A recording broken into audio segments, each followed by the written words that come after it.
Is this strategy working for you, helping for you? Yes. Yes. ते 7 session जे होते ते फुल्ली पॅक्ड होते एकदम. म्हणजे पूर्ण रिलेटेड टू फ्युचर आणि करंट आणि इमर्जन्सी सगळ्या सगळ्या गोष्टी त्यात कव्हर झाल्या. त्या गोष्टीचा इम्पॅक्ट असा झाला की सेकंड सोर्स ऑफ इन्कमची किती जास्त गरज आहे आपल्याला, या गोष्टी एकदम माइंडमध्ये पूर्णपणे भरल्या गेल्या. आणि त्या हिशोबाने आम्ही काम करायला पण आता सुरुवात केलेली आहे.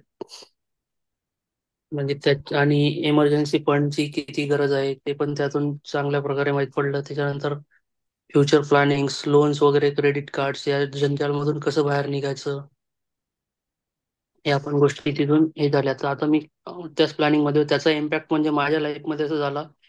सेकंड सोर्स ऑफ इन्कमच्या मागे तर लागलोच मी. Hmm. Actually third source of income, not a second. Second already चालू होता. So Swapnil, what you learn? How you feel? Super super Vallabh, जे काय पूर्ण कोर्स डिझाईन केला तू, each and every point was so clear, so thoroughly understood and put in paper की आणखीन दुसरं content काही शोधायचीच गरज नाही. म्हणजे हे फक्त कंटेंट जर आपण रेफर केलं ना तर that's more than enough, that's more than sufficient. प्रत्येक A B C D मध्ये तुम्ही कुठे चुकू शकता आणि तुम्ही काय केलं पाहिजे ते पण नोट डाऊन केलेलं आहे. तर that I like very much. Right. Thank you. Thank you very Thank you, much. thank you, thank you for this wonderful section. Very, very nice, very inspiring. Thank you.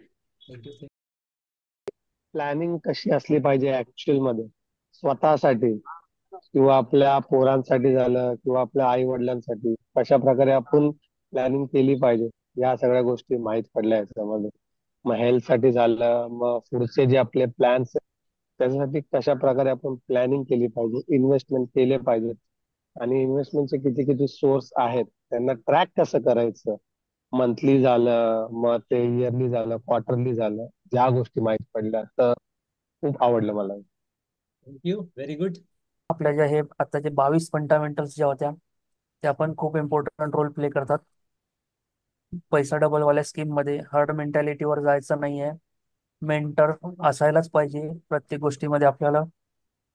त्याच्यानंतर आपले पैसे properly goal set करून त्या गोलच्या calculation करूनच तिकडे टाकले पाहिजे.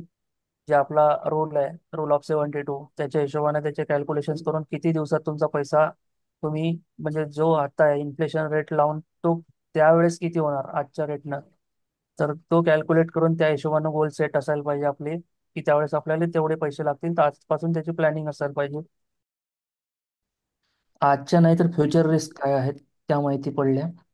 आज आपण जेवढं लेट स्टार्ट करू, जेवढी कमी रिस्क घेऊ, तेवढं फ्युचरमध्ये आपला पर्पस हा कमी कमी होत जाणार आहे. त्यामुळं आज जो आहे आपला अमाऊंट जास्तीत जास्त इन्व्हेस्ट करायचा, जास्तीत जास्त रिस्क घ्यायची एक सर्टेन एजपर्यंत, सो दॅट आपल्याला त्यानंतर कुणावर तरी डिपेंड राहायची गरज पडणार नाही.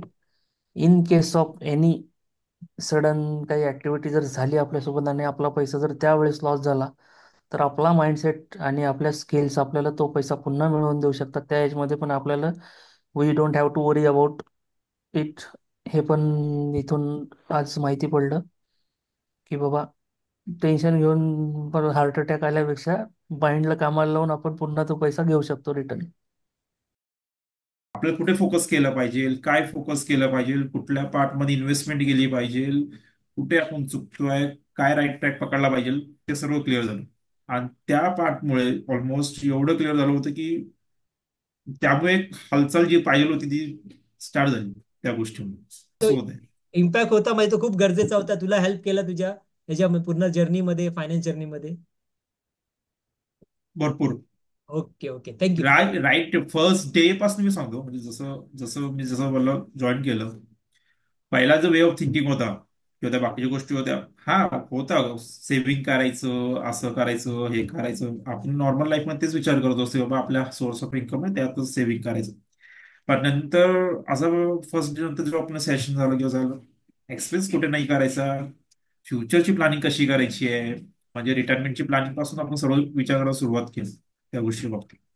आणि SIP मध्ये कुठे इन्व्हेस्टमेंट केली पाहिजे, कुठलं आपल्यासाठी इम्पॉर्टंट आहे, आपण काय मिस करतोय, मग त्याप्रमाणे सर्व चेंजेस करायला चालू आहे. आणि त्या चेंजेस मध्ये चालू आहे, राईट ट्रॅकने चालू आहे, स्लोली स्लोली चालू आहे. आता source of income extra source करायला चालू आहे. नंतर बायकोचं पण हे चालू केलं, आपलं ट्रेडिंग अकाउंट. बरेच दिवस झालं बंद पडलं वाव होतं, ते वाव ऍक्टिव्ह वाव करून घेतलं. Wow. I am very very happy Manoj. I am really हा, थँक्यू मनोज की तुझा जो प्रोग्रेस बघून. येस. गोल्स लिहिले आहेत ना मी, जे सेट केले आहेत ना, त्या दृष्टीनेच पाऊल करत चालू आहे. जसं प्लॅनिंग आहे माझं fix, just go for the stock market, learn. Learn झाल्यानंतर एक काय तर पैसा क्रिएट होईल थोडाफार असा, किंवा सेकंड सोर्स क्रिएट करून काय तर पैसा क्रिएट होईल. इन्व्हॉल्व करा बायकोला आपण सेकंड सोर्स ऑफ बिझनेसमध्ये. आणि नंतर परत बाकीचे प्लॅन्स आपले मल्टिप्लाय होत जातात. Great Manoj.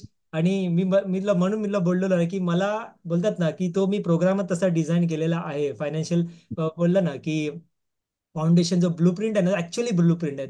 The person who will follow that blueprint, it's a strategy. 7 strategy मी असं दिलेलं आहे. Thank you Manoj for sharing that feedback with me.